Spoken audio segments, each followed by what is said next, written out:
नमस्कार। आज हम नेताजी का चश्मा पाठ के प्रश्नोत्तर देखेंगे। व्याख्या, प्रश्नोत्तर, एमसीक्यू और सार के वीडियोस इसी चैनल में आपको मिलेंगे। चैनल को सब्सक्राइब जरूर करें।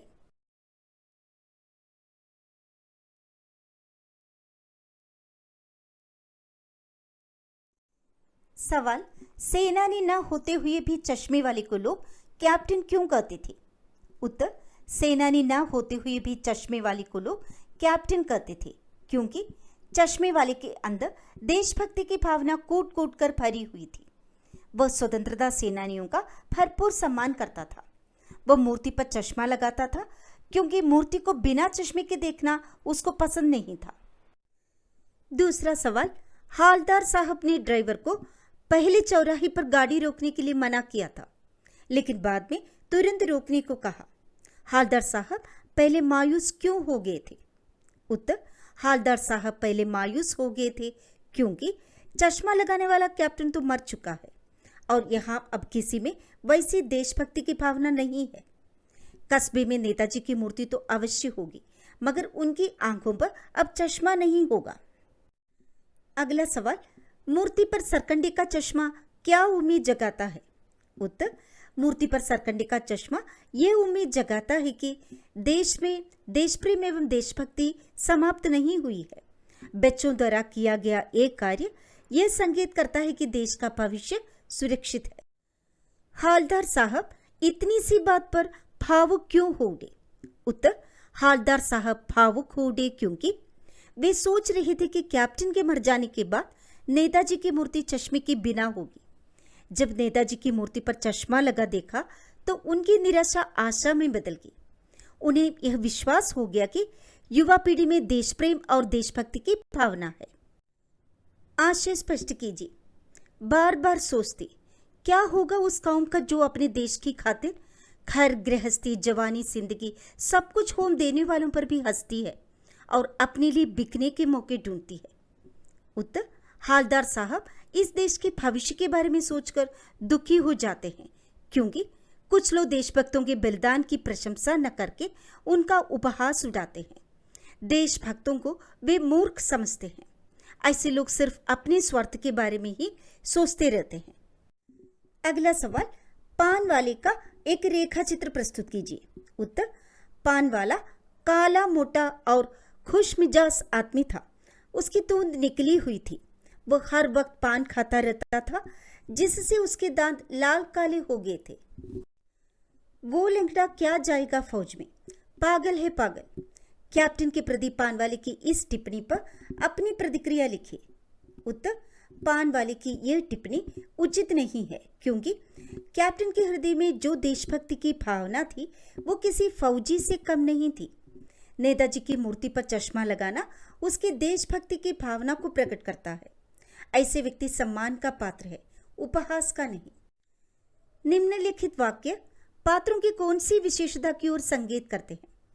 हालदार साहब हमेशा चौराहे पर रुकते और नेताजी को निहारते।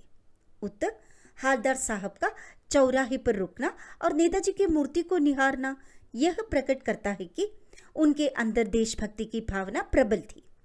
वे कैप्टन की देशभक्ति को देखकर खुश होते थे। मूर्ति को चश्मे के बिना देखकर वे दुखी हो गए थे। पान वाला उदास हो गया। उसने पीछे मुड़कर मुंह का पान नीचे थूका और सिर झुकाकर अपनी धोती के सिरे से आंखें पोंछता हुआ बोला, साहब कैप्टन मर गया। उत्तर, पान वाले का उदास हो जाना इस बात को प्रकट करता है कि वो भी कैप्टन की देशभक्ति का सम्मान करता था। उसके मन में भी संवेदनशीलता व देश प्रेम की भावना है। सवाल, कैप्टन बार बार मूर्ति पर चश्मा लगा देता था। उत्तर, कैप्टन का नेताजी की मूर्ति पर बार बार चश्मा लगाना यह दिखाता है कि कैप्टन के दिल में देश प्रेम की भावना कूट कूट कर भरी थी। चश्मा लगाकर वो मूर्ति की कमी को पूरा करने की कोशिश करता था। जब तक हालदार साहब ने कैप्टन को साक्षात देखा नहीं था तब तक उनके मानस पटल पर उसका कौन सा चित्र रहा होगा? अपनी कल्पना से लिखिए। उत्तर, हालदार साहब के मानस पटल पर कैप्टन का व्यक्तित्व एक फौजी जैसा रहा होगा। लंबी व मजबूत कद, चेहरा रोबीला तथा घनी मूंछों वाला रहा होगा। उन्हें लगा कि फौज में होने के कारण लोग चश्मे वाले को कैप्टन कहते हैं। कस्बों, शहरों, महानगरों के चौराहों पर किसी न किसी क्षेत्र के प्रसिद्ध व्यक्ति की मूर्ति लगाने का प्रचलन सा हो गया है। इस तरह की मूर्ति लगाने के क्या उद्देश्य हो सकते हैं? उत्तर देखिए, मूर्तियां लगाने का मुख्य उद्देश्य ये होता है कि सभी लोग उस व्यक्ति के महान कार्यों के बारे में जाने और समझें, हमेशा उन्हें सम्मान के साथ याद करें और उनसे प्रेरणा लें, लोगों में अच्छे कार्य करने की रुचि उत्पन्न करें और प्रेरित करें। आप अपने इलाके के चौराहे पर किस व्यक्ति की मूर्ति स्थापित करवाना चाहेंगे और क्यों? इसके उत्तर में आप अपने पसंदीदा व्यक्ति के बारे में लिख सकते हैं।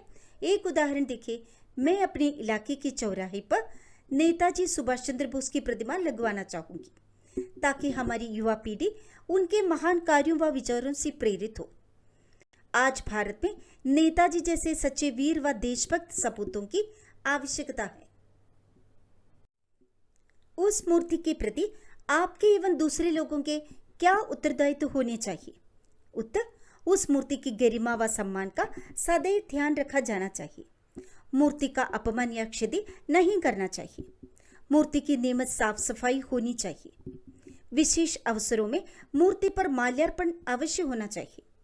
उस महापुरुष के आदर्शों पर स्वयं भी चले तथा दूसरे लोगों को भी चलने के लिए प्रेरित करें। सवाल देखिए, सीमा पर तैनात फौजी ही देश प्रेम का परिचय नहीं देते।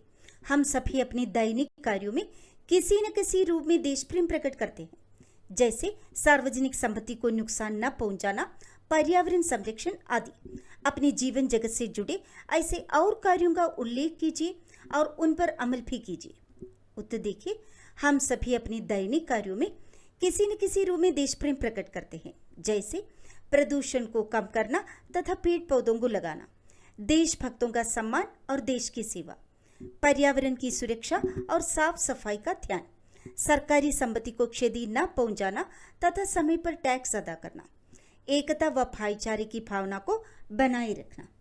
तो आशा है प्रश्नोत्तर आपको समझ में आया होगा। इसी प्रकार के वीडियोस के लिए सब्सक्राइब और लाइक जरूर करें। तो फिर मिलेंगे। मैं डॉक्टर सिया बीना। धन्यवाद।